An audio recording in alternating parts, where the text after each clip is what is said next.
Hello friends, कैसे हैं आप लोग। तो आज हम लोग स्टार्ट करने जा रहे हैं एक्सरसाइज 1। ठीक है, रिलेशन एंड फंक्शन। चैप्टर का नाम है रिलेशन एंड फंक्शन। ठीक है, तो ये चैप्टर बहुत ही कंसेप्चुअल चैप्टर है। इसके लिए आपको कुछ चीज़ पहले से पता होना चाहिए, है ना। आप इसके लिए रेफ़र कर सकते हैं 11th क्लास का चैप्टर नंबर 1 और 2, रिलेशन एंड फंक्शन, है ना। चैप्टर 1 है आपका ये सेट्स है। एक सेकंड में आपको दिखला देता हूँ। ये देख सकते हैं आप, 11th क्लास का बुक है, ये सेट्स है और ये रिलेशन एंड फंक्शन है। इसमें देखिए आपको ये सारा finite and infinite set, equal set, subset, power set, universal set, Venn diagram, ये सब पता होना चाहिए। Cartesian products of A set, ordered pair, ठीक है, ये सब चीज़ के बारे में हमें पता होना चाहिए। ठीक है, तो यहाँ पर हम एक्सरसाइज स्टार्ट करने जा रहे हैं। एक्सरसाइज 1.1 क्लास 12 का एक्सरसाइज 1.1 स्टार्ट करने जा रहे हैं। ये क्वेश्चन आप देख सकते हैं। तो जैसे जैसे मैं क्वेश्चन आपके साथ डिस्कस करूँगा वैसे वैसे मैं वो 11th क्लास का कंसेप्ट भी आपको समझाता जाऊँगा, ताकि आपको समझ में आ सके और आप उसको अच्छे से रिलेट कर सकें और बहुत इजीली इससे ये क्वेश्चन बना सकें। क्योंकि रिलेशन एंड फंक्शन थोड़ा सा कॉम्प्लिकेटेड हो जाता है जब ये, यानी कि आप खुद से इसको करने की कोशिश करेंगे तो चलिए देखते हैं। पहला क्वेश्चन है आपका, ठीक है, मैं क्वेश्चन लिख देता हूँ। ओके, देखिए क्वेश्चन नंबर 1 है, relation R is a set of a आपका दिया हुआ है 1 2 3 4 अप टू 14 तक दिया हुआ है। ठीक है, डिफाइंड एज, अब इसका रिलेशन दिया हुआ है x, y such that 3x minus y is equal to 0। आपको ये बताना है कि ये जो फंक्शन है ना, ये आपका रिफ्लेक्सिव, सिमेट्रिक और ट्रांजिटिव है कि नहीं है। ठीक है, तो रिफ्लेक्सिव, सिमेट्रिक और ट्रांजिटिव बताने से पहले मैं आपको कुछ चीज़ बताऊंगा पहले, कि आप पहले ये जो इक्वेशन है ये कौन से फॉर्मेट में, आपको याद है आपने पढ़ा था, 2 फॉर्मेट पढ़ा था स्टैंडर्ड 11 में। कौन कौन सा पढ़ा था? सेट बिल्डर फॉर्म, और कौन सा फॉर्म पढ़ा था देख लेते हैं हम लोग 11 क्लास के बुक में, चैप्टर 2 में है ये आपका। ठीक है, इसमें देखिए कार्टेशियन प्रोडक्ट, ठीक है, कार्टेशियन प्रोडक्ट है आपका, और आपका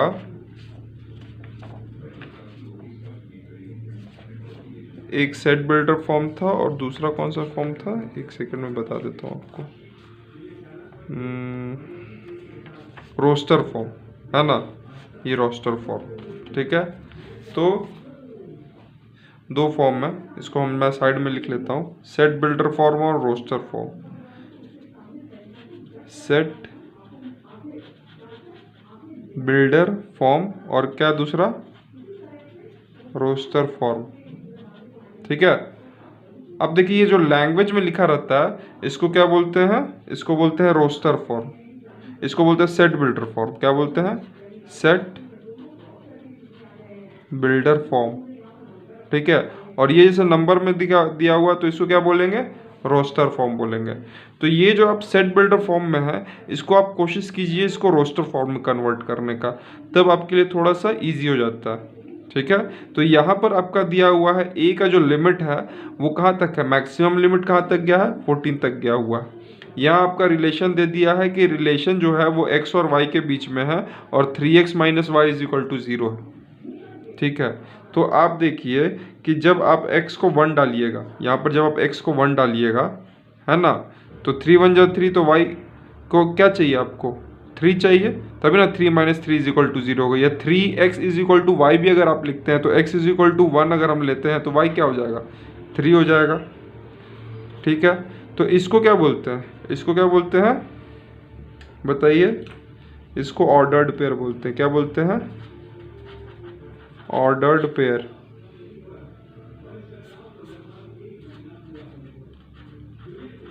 ऑर्डर्ड पेयर। ठीक है, समझ में आ रहा है? मैं सब अच्छे से आपको बता दूंगा। ये 1 3 हो गया। x को जब आप 2 लीजिएगा, यहाँ पर जब x को 2 लीजिएगा तो y क्या हो जाएगा, 6 हो जाएगा। फिर x को जब आप 3 लीजिएगा तो y क्या हो जाएगा, 12 हो जाएगा।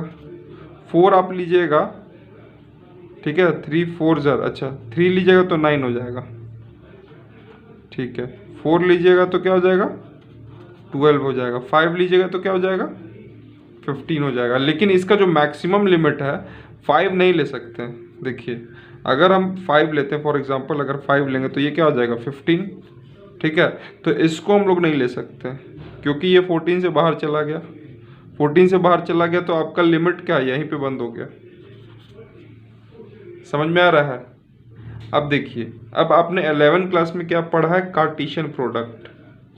बड़ा मैं लिख देता हूँ, कार्टेशियन प्रोडक्ट। ठीक है, तो कार्टेशियन प्रोडक्ट होता क्या है, आपको पता होना चाहिए कि कार्टेशियन प्रोडक्ट होता क्या है। जैसे आपका कोई एलिमेंट ए है, इसका सेट है 1 और 2, और आपका ये बी है, ये मान के चलिए 3 और 4 है। ठीक है, तो इसका प्रोडक्ट क्या होगा, ए क्रॉस बी। ठीक है, तो ये जो अंदर में आएगा ए 1 3 1 3 1 4 2 3 2 4। ठीक है, तो ये आपका कार्टेशियन प्रोडक्ट हो गया। ये क्या हो गया, कार्टेशियन प्रोडक्ट हो गया। और ये जो नीचे में जो आया है, ये जितना भी है, ये इसको क्या बोलते हैं, ऑर्डर्ड पेयर। समझ में आ रहा है? तो ये मैंने एग्जांपल लिया आपके लिए। ठीक है, इसको बंद कर देते हैं। आपको समझना था कि क्या होता है कार्टेशियन प्रोडक्ट, क्या होता है ऑर्डर्ड पेयर। ठीक है, आपको सेट बिल्डर फॉर्म पता होना चाहिए जो कि लैंग्वेज में होता है। ठीक है ना, आपको कन्वर्ट करना है किस में, रोस्टर फॉर्म में। ये जो फॉर्म आया आपका क्या है, रोस्टर फॉर्म में, रोस्टर फॉर्म में आ गया। ठीक है, इतना क्लियर है? अब आपको क्या बोल रहा है कि show that determine whether it is reflexive, symmetric and transitive. ठीक है, ओके, तो इसको आप आर को लिख सकते हैं। ठीक है, 1,3 2,6 3,9 4,12। ठीक है, और ये आपका क्लोज ब्रैकेट। ठीक है, अब आपको बताना कि whether it is reflexive, R S T, P Q R S T होता है, तो ये हो गया आर एस टी, रिफ्लेक्सिव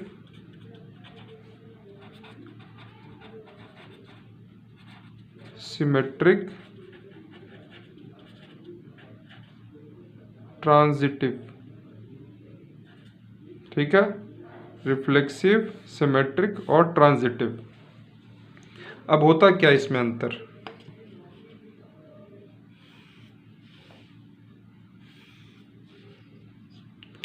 अब रिफ्लेक्सिव का मतलब क्या होता है कि आपका जैसे कोई भी सेट है जिसमें 1 1 हो, 2 2 हो, 3 3 हो, तो इसमें देखिए मैक्सिमम x का वैल्यू कितना गया है, ये देखिए आपने जो बनाया 1 2 3 और 4 है ना, तो 4 4। तो अगर ये वाले सेट में ये जो रिलेशन वाला ये जो आपका सेट बना है ना, ये जो सेट बना, ये इसमें 1 1 बोलते 1 1 2 2 3 3 और 4 4 है क्या, ये वाला सेट नहीं है इसके अंदर। ठीक है, तो ये क्या हो गया, ये रिफ्लेक्सिव नहीं है। क्या नहीं है, रिफ्लेक्सिव नहीं है। समझ में आ रहा है? सिमेट्रिक का मतलब क्या होता है, ये मैं आपको समझा रहा हूँ मोटा मोटी आपको, ताकि दिमाग में अच्छे से बैठ जाए। जो मैं आपको बताना चाह रहा हूँ, फिर क्वेश्चन तो बन ही जाएगा। ठीक है, सिमेट्रिक का मतलब क्या होता है कि ए बी होता है तो ये बिलोंग्स टू आर होता है। ठीक है ना, तो ए बी तो B A belongs to R होना चाहिए। मतलब कि इस सेट में, है ना, इस सेट में क्या होना चाहिए, जैसे कि 1 3 है ना, तो यहाँ पर क्या होना चाहिए 3 1 भी होना चाहिए। तो इस सेट में वो सॉरी 1 3 है तो इसमें 3 1 है क्या, नहीं है, तो ये सिमेट्रिक भी नहीं है। जैसे 2 6 है तो यहाँ पर 6 2 भी होना चाहिए, तो ये सिमेट्रिक नहीं है, सिमेट्रिक नहीं है। समझ में आ रहा है। ट्रांजिटिव, ट्रांजिटिव का मतलब क्या होता है कि A comma B belongs to R, R मतलब क्या हो गया रिलेशन, है ना, A comma B belongs to R. यहाँ पे अगर आपको नंबर से बताऊंगा तो आपको ज़्यादा समझ में आएगा। ठीक है, तो A comma B belongs to R, B comma C belongs to R, तो क्या होना चाहिए therefore A comma C belongs to R. इसका बोलने का मतलब ये है कि अगर आपका यहाँ पर फॉर एग्जाम्पल 1 3, जैसे यहाँ पे 1 3 आ रहा है ना, तो ये क्या हो गया 3 9, है ना। 1 3 3 9 अगर है यहाँ पर तो आपका इस सेट में 1 9 भी होना चाहिए, तभी ये ट्रांजिटिव होगा। तो मतलब कि ये क्या है, ट्रांजिटिव नहीं है। ट्रांजिटिव अभी नहीं, अभी ये देखिए, हाँ ये ट्रांजिटिव नहीं है। ठीक है, एक और कंडीशन होता है कि जहाँ पर 1 3 हो, ठीक है ना, 2 6 हो। अब जैसे यहाँ पे 3 9 नहीं है फॉर एग्जाम्पल, तो यहाँ पर जैसे ऐसा अगर सिर्फ ए बी रहता, यहाँ पर सिर्फ ए बी रहता, बी सी नहीं रहता, यहाँ पर सिर्फ ए बी रहता, तो इसको हम लोग ट्रांजिटिव कह सकते थे। आगे के एग्जाम्पल में भी हम लोग चलेंगे तो हम लोग देखेंगे कि कौन से कंडीशन में हम लोग ट्रांजिटिव बोल सकते हैं। ठीक है, समझ में आ रहा है, क्लियर है आपको, ओके। और इसमें कुछ एक्सप्लेनेशन चाहिए क्या आपको, तो इसको हम लोग चलिए सेकंड क्वेश्चन देखते हैं। सेकंड क्वेश्चन में और थोड़ा सा क्लियर होगा। क्वेश्चन नंबर 1 आई होप आप लोग को समझ में आ गया होगा। ठीक है, क्वेश्चन नंबर 2 देखते हैं। चलिए क्वेश्चन नंबर 2 देखते हैं कि relation R is a set of natural number. ठीक है, नेचुरल नंबर का सेट है, नेचुरल नंबर। तो नेचुरल नंबर कहाँ से स्टार्ट होता है, 1 2 3 अप टू इन्फिनिटी। ठीक, और यहाँ पर दिया हुआ है रिलेशन x कॉमा वाई, ठीक है, such that y is equal to x plus 5 and x is less than 4। ठीक है, ओके। तो यहाँ पर इस क्वेश्चन को मैं आपको बताता हूँ कैसे करना है। एक और चीज़ मेरे को आपको बताना है जो कि बहुत इंपॉर्टेंट है, जो कार्टेशियन प्रोडक्ट होता है। अच्छा यहाँ पे जगह नहीं है, ठीक है, आपको बता देता हूँ। ये वाला क्वेश्चन पहले सॉल्व कर लेते हैं। ये क्वेश्चन देखिए कि आपको रिलेशन निकालना है, तो ये आपका कौन सा फॉर्म में है ये बताइए। ये कौन से फॉर्म में है, रोस्टर फॉर्म में, नहीं रोस्टर नहीं, set builder, set builder form में। ठीक है, आप इसको पहले कन्वर्ट कीजिए किस में, रोस्टर फॉर्म में कन्वर्ट कीजिए। रोस्टर फॉर्म में कैसे कन्वर्ट करेंगे, देखिए यहाँ पर x का लिमिट दे दिया, x इज लेस देन 4, मतलब कि x क्या हो सकता है, 1 हो सकता है, x क्या हो सकता है, 2 हो सकता है, x क्या हो सकता है, 3 हो सकता है, इससे ज़्यादा x नहीं भाग सकता है। तो अगर x लिमिट में हो गया तो y भी लिमिट में हो गया, तो y is equal to 1 + 5 that is equal to 6, y is equal to 7, y is equal to 8। इतना ही छोटा आपका सेट बना। ठीक है ना, तो ये जो आपका जो सेट बना इसको आप लिखिए रोस्टर फॉर्म में, तो लिखिएगा 1,6 2,7 और 3,8। ठीक है, ये आपका रोस्टर फॉर्म में हो गया। अब आपको क्या बताना है कि ये क्या है, रिफ्लेक्सिव है, सिमेट्रिक है या फिर ट्रांजिटिव है। Reflexive, symmetric, transitive. ठीक है। तो रिफ्लेक्सिव का मतलब होता है कि रिपीट, मतलब कि अपना इमेज बोलते हैं, एक आइडेंटिटी सेट भी होता है, तो वो वाला सेट इसमें होना चाहिए। आइडेंटिटी का मतलब क्या होता है कि 1 1 2 2 3 3, समझ में आ रहा है। तो यहाँ पर आपको कोई भी सेट ऐसा दिख रहा है 1 1 2 2 3 3, तो ये क्या है, रिफ्लेक्सिव नहीं है। सिमेट्रिक का मतलब क्या बोला, जैसे 1 2 है तो क्या होना चाहिए, 2 1 भी होना चाहिए। तो यहाँ पर 1 2 2 1 है, नहीं है, तो ये क्या है, सिमेट्रिक भी नहीं है। ट्रांजिटिव का मतलब क्या होता है कि अगर यहाँ पर 1 6 है, हाँ ये वाला कंडीशन मैं आपको बताना चाह रहा था कि जैसे यहाँ पर 1 6 है तो यहाँ पर 6, जैसे ए बी कोई फंक्शन है, ए बी 1 6, ठीक है। अब देखिए बी सी यहाँ पर आपको दिख रहा है, मतलब 6 कहीं दिख रहा है स्टार्टिंग में 6 और उसके बाद कोई फंक्शन नहीं दिख रहा है, सिर्फ 1 6 है, सिर्फ 2 7 है, सिर्फ 3 8 है, ठीक है। तो 1 6 6 कहीं नहीं दिख रहा, 2 7 7 भी कहीं नहीं दिख रहा, तो ये कुछ नहीं बना रहा, सब यूनिक है, सब आपस में क्या यूनिक है। तो ये वाला भी जो सेट होता है ये ट्रांजिटिव हो सकता है, ये ट्रांजिटिव हो सकता है। तो ये कंडीशन आपको याद रखना पड़ेगा। दो कंडीशन होता है ट्रांजिटिव का, या तो सारा यूनिक है, ठीक है ना, या तो आपका ऐसा होना चाहिए 1 6, ठीक है ना, फिर उसके बाद 6 9, अगर इस टाइप का मैं एग्जांपल लेके आपको बता रहा हूँ 1 6 6 9, तो आपका एक और सेट होना चाहिए, ये बीच वाला दोनों हट जाएगा, बचेगा 1 और 9, ये वाला भी सेट उसमें होना चाहिए, तब वो ट्रांजिटिव होता है। तो यहाँ पर क्या हो गया, आपको समझ में आ गया कि ना ये सिमेट्रिक है, ना ये रिफ्लेक्सिव है, लेकिन ये ट्रांजिटिव है, ठीक है। ये आपको समझ में आ गया। तो अभी फ़िलहाल आपको मैं 2 ही एग्जांपल में बताऊंगा, है ना, लेकिन आपको कुछ कंसेप्ट मुझे बताना वो ज़्यादा ज़रूरी है, ठीक है ना। वो क्या है कि आपको कार्टेशियन प्रोडक्ट पता होना चाहिए कि व्हाट इज़ कार्टेशियन प्रोडक्ट।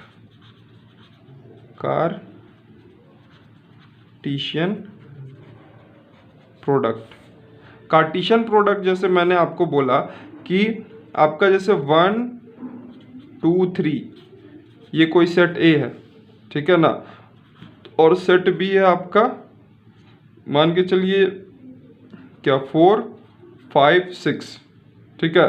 तो इसका जो आपका ऑर्डर्ड पेयर होगा वो कैसे बनता है, देखिए इसको आप ऐसे लिखिए 1 2 3 ए, और बी का क्या होता है 4 5 6, तो ऑर्डर्ड पेयर इसका बनेगा 1 4, ठीक है ना, 1 4 1 5 1 6, फिर यहाँ से स्टार्ट होगा 2 4 2 5 और 2 6, फिर स्टार्ट होगा यहाँ से 3 4 3 5 और 3 6। मतलब कि अगर ए में 3 एलिमेंट है और बी में 3 एलिमेंट है ना, तो इसका जो आपका ऑर्डर्ड पेयर होगा वो कितना होगा 3 × 3 दैट इज इक्वल टू 9। तो 1 2 3 4 5 6 7 8 9, तो ये इसका टोटल ये पूरा सेट हो गया, है ना, कार्टेशियन प्रोडक्ट का पूरा सेट हो गया। अब इसमें हम लोग को क्वेश्चन दिया जाता है कि क्या रिलेशन हम लोग को बनाना है, तो इसमें से हम लोग कुछ कुछ निकाल लेते हैं। जैसे कोई भी क्वेश्चन है उसमें कंडीशन दिया रहता है, तो जैसे यहाँ पे 1 4 हो गया, ये हो गया, मान के चलिए 1 और 4 और कोई दूसरा नंबर, ठीक है, मान के चलिए 2 2 4 ले लिए, ठीक है ना, 3 4 ले लिए, तो कोई कंडीशन होगा जिसमें इस टाइप का हम लोग को पूरा कार्टेशियन सेट में से इतना सारा एलिमेंट मिलेगा। आपको समझ में आ रहा है ये चीज़, ठीक है ना। और अगर कोई भी सेट है ना, जिसमें पूरा कार्टेशियन प्रोडक्ट आ जाता है तो वो सारा कंडीशन फुलफिल करेगा, ठीक है ना। जिसमें पूरा कार्टेशियन प्रोडक्ट आ जाता है, कार्टेशियन प्रोडक्ट आ जाता है जिसमें पूरा, वो आपका रिफ्लेक्सिव भी होगा, सिमेट्रिक भी होगा और ट्रांजिटिव भी होगा, ठीक है ना। तो अगर ये तीनों कंडीशन फुलफिल करता है तो उसको क्या बोलते हैं, इक्वी बैलेंस बोलते हैं। अगर वो रिफ्लेक्सिव भी है, सिमेट्रिक भी और ट्रांजिटिव।